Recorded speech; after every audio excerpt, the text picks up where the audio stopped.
আসসালামু আলাইকুম। Welcome to firewood LPG software. এখন আমরা দেখব কিভাবে আমরা এমটি সিলিন্ডার রিসিভ করতে পারি।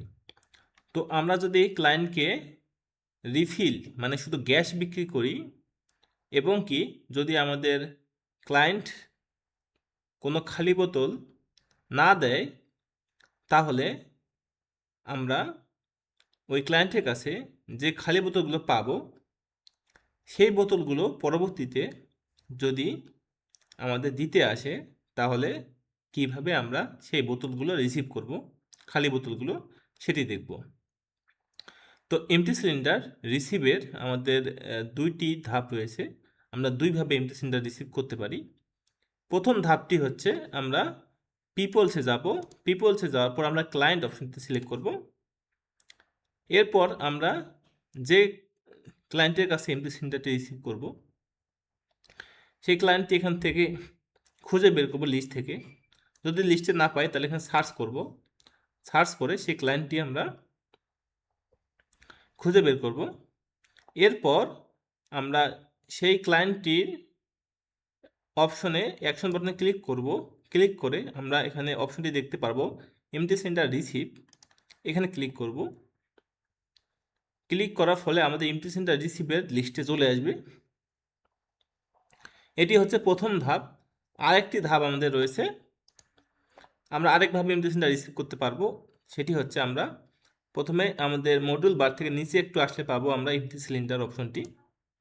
এখান থেকে আমরা এমটি সিলিন্ডার রিসিভ অপশনটিতে ক্লিক করব। ক্লিক করার পর আমরা অ্যাডে ক্লিক করব। ক্লিক করে আমরা এখানে আমাদের ক্লায়েন্টটি সিলেক্ট করে নেব। সিলেক্ট করলে আমরা সেই ফর্মটিতে চলে আসবো এমটি সিলিন্ডার রিসিভের।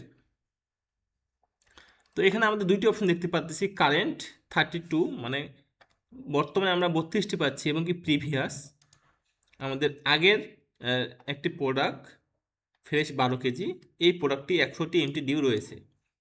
তো আমরা দুইটি কারেন্ট এবং প্রিভিয়াস একসাথে রিসিভ করতে পারবো। তো আমরা যেটির এগেনস্টে রিসিভ করব সেটা প্রথমে আমাদের আগে সিলেক্ট করে নিতে হবে, যেটির এগেনস্টে আমরা রিসিভ করব। সিলেক্ট করে নেওয়ার পর আমরা একটু নিচে আসি, এখানে একটু ডান দিকে আসি।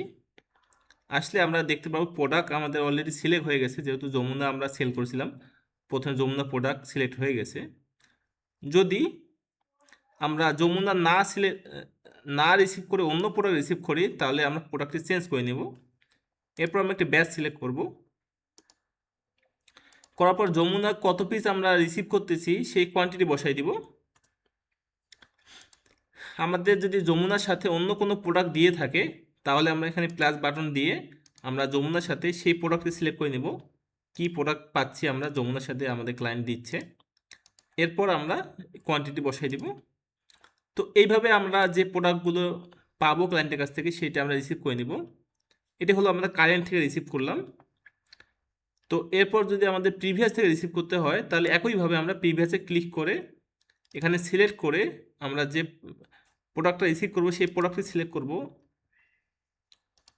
করার পর আমরা একটা ব্যাচ সিলেক্ট করব। সিলেক্ট করে একটা কোয়ান্টিটি দেবো, আমরা 100 পিসের মধ্যে প্রিভিয়াসের কত পিস আমরা পাচ্ছি।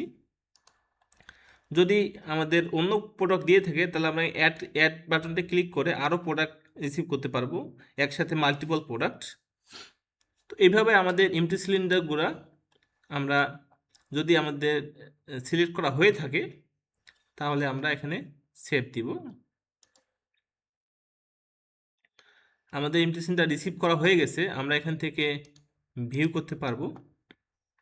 আমরা দেখতে পারবো আমরা কি কি এমটি সিলিন্ডার রিসিভ করছি কারেন্টের জন্য এবং কি প্রিভিয়াসের জন্য। আমরা অ্যাকশন বাটন থেকে ইনভয়েস জেনারেট করতে পারবো। যদি আমাদের এটা ভুল ক্রমে এমটি সিলিন্ডার রিসিভ হয়ে থাকে, তাহলে আমরা এখান থেকে ডিলিট করতে পারবো। যদি আমরা সেলের থেকে কোনো এমটি সিলিন্ডার রিসিভ দেখাই এবং কি যদি আমাদের সেই এমটি সিলিন্ডার রিসিভটি ভুল হয়ে থাকে, তাহলে আমরা এই এমটি সিলিন্ডার লিস্টে এসে শুধু এমটি সিলিন্ডারটাই ডিলিট করে দেব, আমাদের সেলটি ডিলিট করার কোনো প্রয়োজন নেই। ধন্যবাদ সবাইকে ফায়ারউড এলপিজি সফটওয়্যারের সাথে থাকার জন্য। আসসালামু আলাইকুম।